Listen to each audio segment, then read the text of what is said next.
Rev up your engines!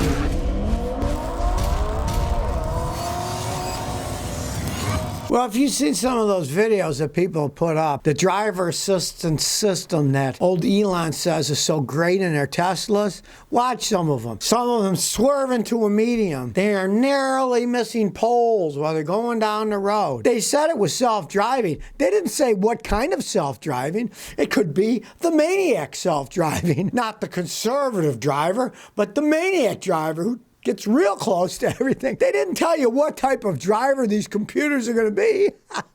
They might be very aggressive driving computers. And of course, this is the long-awaited update to the full self-driving software that some beta testers got for the Teslas. So, I mean, don't think that this stuff is anywhere near perfection. One guy was in downtown San Francisco and his car just drunkenly swerved into the striped median and a guy had to take over control before it ran into something. Or maybe not aggressive drivers, maybe just crappy drivers. Because in that same video, the car stumbled through a left turn and almost oversteered into a parked car. Just somebody who doesn't know how to drive. So it could be self-driving systems that mimic poor drivers.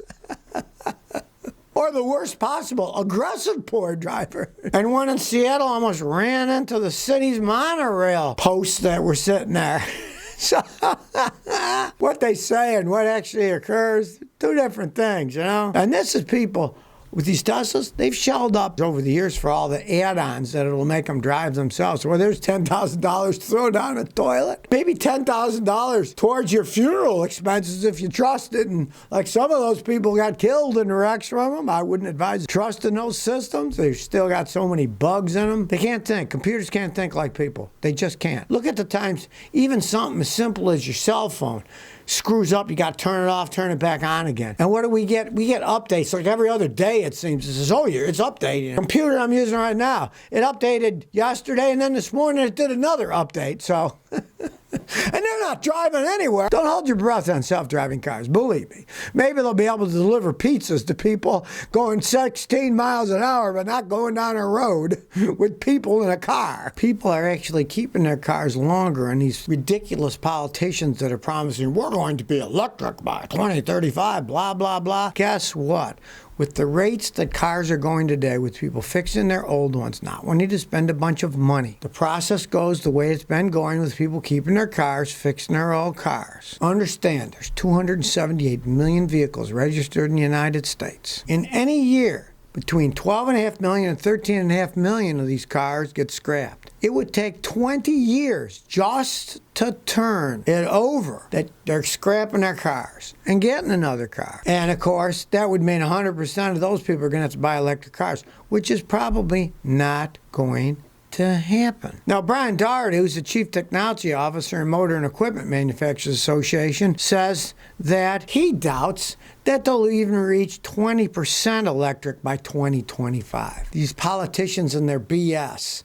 They can talk the talk, but what do they know about anything other than talking and taking money in their back pocket from the corporations and the special interest groups who are giving them money so they can get elected? And of course, they also talk the talk about, we're going to electrify everything. We're going to have an infrastructure. Yeah. Who's going to build the electric infrastructure, you know? Where are they going to charge them all up if it ever does happen? So if I were you, I would not be worrying that, oh, I won't be able to get parts for my car. Everything will be electric. It's going to be a long time. As long as there's a market out there, people are going to build the things for it. Now, of course, if you've got oddball cars, sure, it's going to be harder to get certain parts. It always was somewhat hard. But on the other hand, there's 3D printing these days. And a lot of stuff can be made. All they need is the old part. They can take pictures of it. They can have the machine measure it, and they can make copies of it. So actually, it could be easier to get oddball parts for some of these classic cars and not be worried that, oh, well, everything's going to be electric. I can get parts for my car. I'm imagining that people who think that, oh, it's going to be all over for the regular internal combustion engine cars soon, I better go get an electric car. Hold your horses for a while and see what happens. This guy figures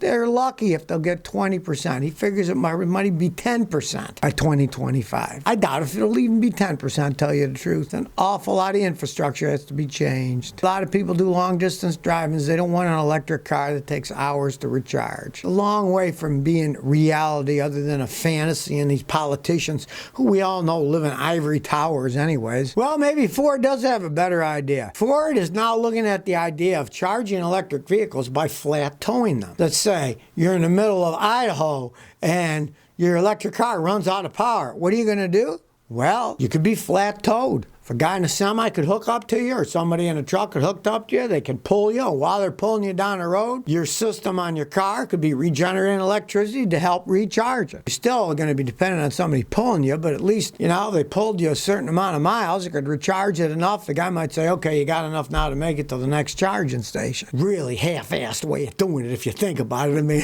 how often people are going to come and pick you up? They still got to tow you, What's the difference between flat towing you to help to recharge it and just flat towing you to the next place and you get it recharged?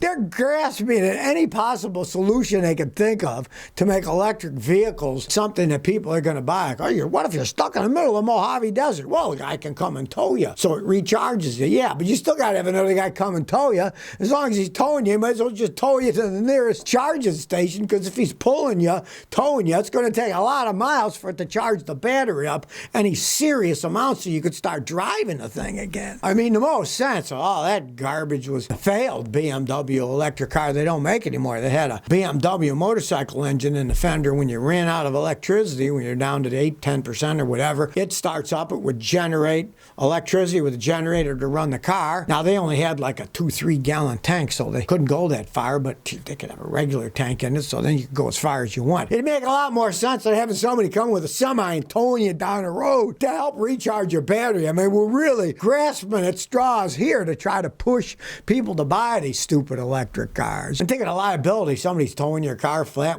they could screw up all kinds of stuff. There's too much liability in that stuff. I think they're really grasping at straws at this one. And they have these ridiculous ideas that, they can share via Bluetooth of the internet, and you could link up a tow vehicle that's traveling the same area where you could charge that way. Well, if you got to have a vehicle that depends on other vehicles for your power supply, what's the point of having a vehicle in the first place? I think the whole thing is kind of stupid, but it just shows what lengths these idiots will go to try to push electric cars upon people who would find out that, hey, electric cars aren't such a great idea. Over 20% of the people in California who own electric cars say they're going to get rid of them and never get another electric car. And that's in a popular place. So, Ford and their idea of trying to, how can we squeeze something out of it? Why you get people tow you when you're out of power? Because, of course, you can't jumpstart an electric car. You jumpstart it, get it running. As soon as you disconnect the other car, it'll die because there's no juice left. Who knows what crazy stuff they're trying to do to get people, they're out of juice. They can be helped out somewhere. The whole thing reeks of desperation. These people trying to sell this crap that they're now building that most people will not accept in their life. Well, here we go with more technology in electric vehicles. There's a new EV air conditioner refrigerant that is said to extend the range of electric cars by 50%, meaning that an electric vehicle that has a range of 124 miles could go another 62 miles by using this new refrigerant. Yeah, they claim all kinds of stuff. I wouldn't believe it unless I tested it out myself. Now, of course, when it's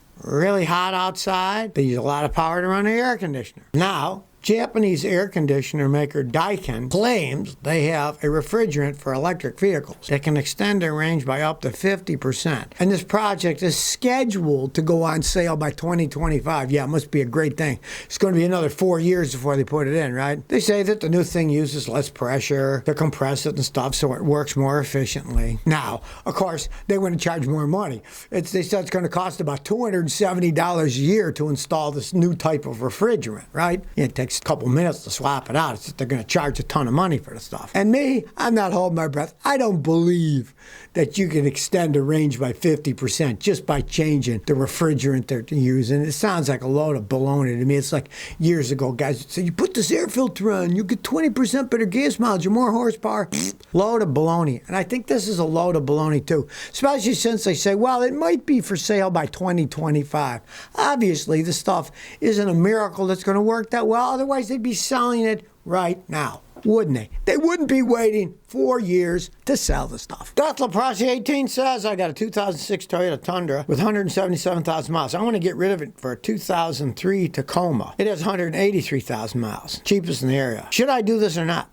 Well, if you want better gas mileage, go right ahead. Both of them have around 180,000 miles on it. Now, the Tundra's worth more because it's an '06, and gas is still relatively cheap, so You know, if you can get more for your Tundra than you're getting for the Tacoma, don't trade them even because the Tundra's worth more. But you want better gas mileage. Hey, I've seen Tacomas with 500,000 miles on them. They'll run if you take care of them. So, yeah, there would be a smart trade if you want better gas mileage. The one problem with the Tundras is they're gas hogs. That's why the new ones aren't coming with the V8s. They're coming with the 6 with 2 turbos so they get better gas mileage. That's the reason they did it. So if you do want better gas mileage, go ahead. Now, if you're not that worried about gas mileage, just keep the Tundra. But you're going to get better with the Tacoma. There's no arguing that. So if you never want to miss another one of my new car repair videos, remember to ring that bell.